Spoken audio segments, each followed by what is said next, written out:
अस्सलाम वालेकुम नाज़रीन, मैं हूं अब्दुल वहीद और आप देख रहे हैं वही स्टूडियो। कल तक जो हमारी लिस्ट थी प्राइम मिनिस्टर ऑफ पाकिस्तान की, वो थी जो सैयद यूसुफ रज़ा गिलानी तक।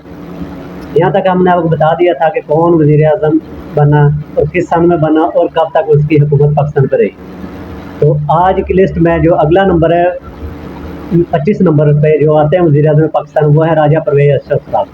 राजा परवेज़ अशरफ साहब पाकिस्तान में 22 जून 2012 को पाकिस्तान के वज़ीर आज़म बने और 24 मार्च 2013 तक पाकिस्तान के वज़ीर आज़म रहे। उनके बाद नंबर जो आता है वो है खिज़र खान खोसा साहब। खोसा साहब 25 मार्च 2013 को पाकिस्तान के वज़ीर आज़म बने और 5 जून 2013 तक पाकिस्तान के वज़ीर आज़म रहे। और उनके बाद नंबर आता है मियां मोहम्मद नवाज शरीफ साहब का। मियां मोहम्मद नवाज शरीफ साहब 5 जून 2013 को पाकिस्तान के वज़ीर आज़म बने और 28 जुलाई 2017 तक पाकिस्तान के वज़ीर आज़म रहे। उनके बाद नंबर आता है शाहिद खान अब्बासी साहब, जो 1 अगस्त 2017 को पाकिस्तान के वज़ीर आज़म बने और 31 मई 2018 तक पाकिस्तान के वज़ीर आज़म रहे। उनके बाद नंबर है नसीरुल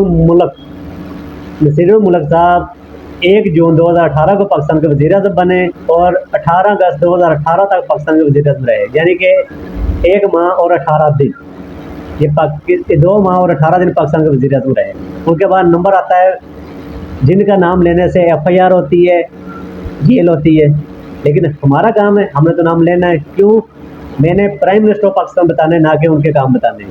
अब काम की बात जब आएगी तो सबके काम शुरू से लेके आज तक जितने वज़ीर आज़म है सबके कट्ठा जट्ठा खुलेंगे इंशाल्लाह। तो उनका नाम है इमरान खान साहब, जो PTI के चेयरमैन है। इमरान खान ये 18 अगस्त 2018 को पाकिस्तान के वज़ीर आज़म बने और 10 अप्रैल 2023 तक पाकिस्तान के वज़ीर आज़म रहे। इसी दौरान कोरोना भी आया, काफ़ी मसाइल भी हुए, लेकिन इन्होंने मोस्टली जो वादे किए थे अवाम के साथ वो पूरे भी किए।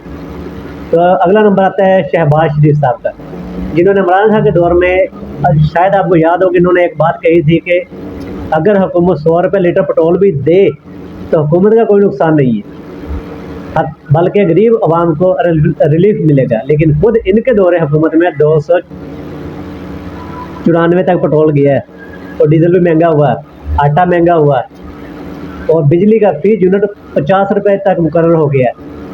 क्यों? और आने से पहले बड़ी बड़ी बातें की इन्होंने कि मुझे अपने कपड़े भी बेच के करना पड़े तो मैं पाकिस्तान का कर्जा ख़त्म करूंगा, पाकिस्तान के गरीब आवाम को रिलीफ दूंगा। लेकिन कहाँ पे दे रही, कोई रिलीफ नहीं, बल्कि उल्टा महंगाई, उल्टा पाकिस्तानी आवाम को तंग किया गया, उनके साथ जुल्म किया गया। ये करतूतें शरीफ ख़ानदान की शुरू दिन से हैं। और नवाज शरीफ साहब जो ये कहते हैं कि जब भी उन्हें हुकूमत से निकाला जाता है, कहते हैं हमें अगर मौका मिला तो हम मुल्क के लिए ये कुछ कर देंगे।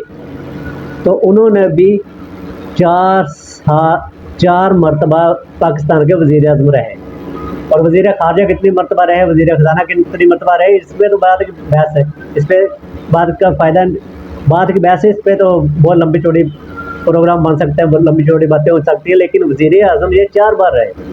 जो बंदा 4 बार वज़ीर आज़म रहने के बाद भी ये कहता है कि मुझे अगर मौका मिला तो मैं मुल्क के हालात बदल दूंगा, तो क्यों नहीं बदले गए?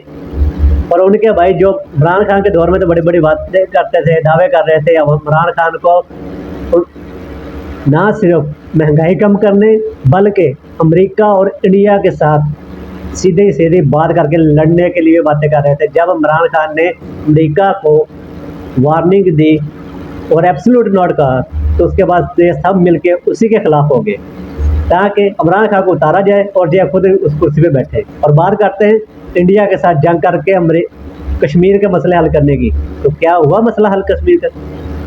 सर, अगर तहकीक की जाए और कुछ मीडिया पर्सन जो कि इंटरनेशनल लेवल पे भी पाकिस्तान को रिप्रेजेंट करते हैं, उनकी अगर आप पॉइंट ऑफ व्यू भी देखें, उनकी बातें भी सुने, उनके तबसरे सुने, तो आपको सब पता चलेगा कि पाकिस्तान ने, इस PDM ने पाकिस्तान को अंधेरे में रखते हुए कश्मीर को इंडिया के सुपुर्द कर दिया।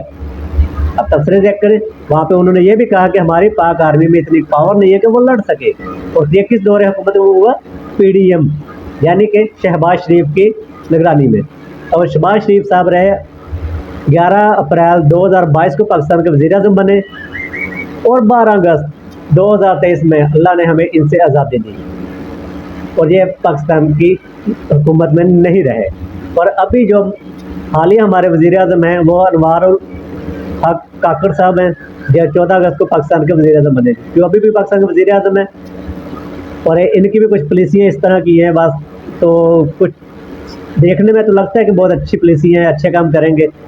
ये तो वक्त बताएगा कि ये अपनी पॉलिसियों पे पूरे उतरते हैं कि नहीं, ये अच्छे काम करते हैं कि नहीं। और रही बात उस बंदे की जिसका नाम लेने पे आपको सज़ा भी हो सकती है, जेल में भी डाला जा सकता है। और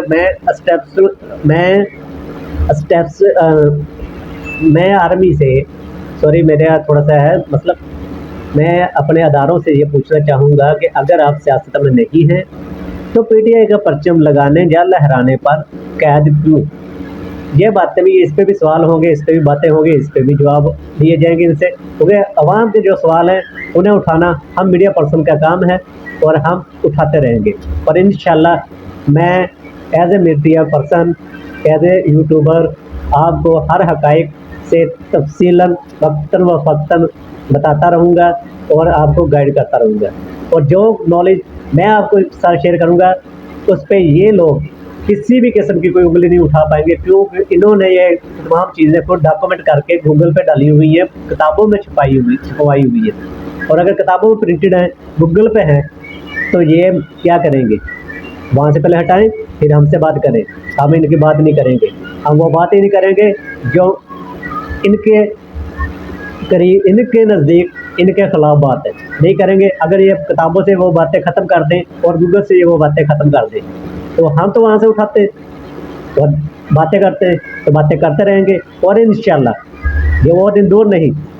और मेरा नेक्स्ट आने वाला जितने भी व्लॉग हैं वो मुल्क के हालिया हालात पे होंगे कि कौन मुल्क के साथ कितना मुखलस है और किसने मुल्क के साथ क्या किया है।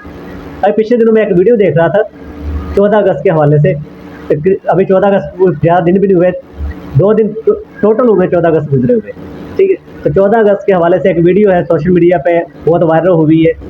वहाँ पे एक लड़का आके इन्हें पाकिस्तान का परचम देता है। इन्हें समझ तो आप गए होंगे कि ताकतवर हल्कों को, ताकतवर हल्कों को जब पाकिस्तान का परचम देता है वो पकड़ने से इनकार कर देते हैं। क्यों?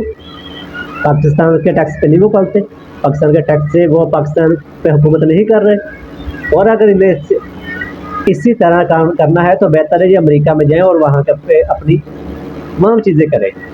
और इसीलिए हमारा सिर्फ इतना ही कहना है कि अगर सियासत में आप हो तो खुल के इलेक्शन में हिस्सा लो। अगर आप सियासत में नहीं हो तो किसी बंदे के पर कोई भी किसी किस्म की कार्रवाई करने से पहले इतना सोच लें कि वो सियासी पार्टी का कारकुन है और आप तो काम सियासत में है ही नहीं।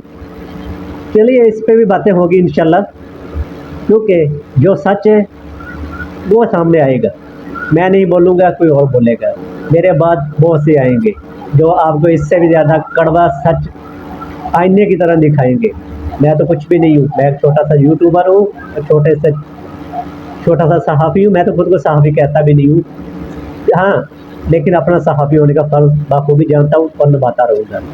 तो उसी के साथ आज के व्लॉग में मुझे इजाज़त दीजिएगा। कल से इंशाल्लाह आपके मुल्क के हालात और इसमें होने वाली तमाम तर मालूमात आपके साथ आपके सामने पेश होऊंगा। और हो सकता है कि अवाम की राय भी इस पे ली जाए, जो बातें होंगी उस पर अवाम की भी राय ली जाएगी। और इंशाल्लाह बहुत जल्द आपके सामने मज़ीद अच्छी और इन्फॉर्मेशनल वीडियोज़ के साथ आता रहूँगा और आपको अच्छी वीडियो देता रहूँगा।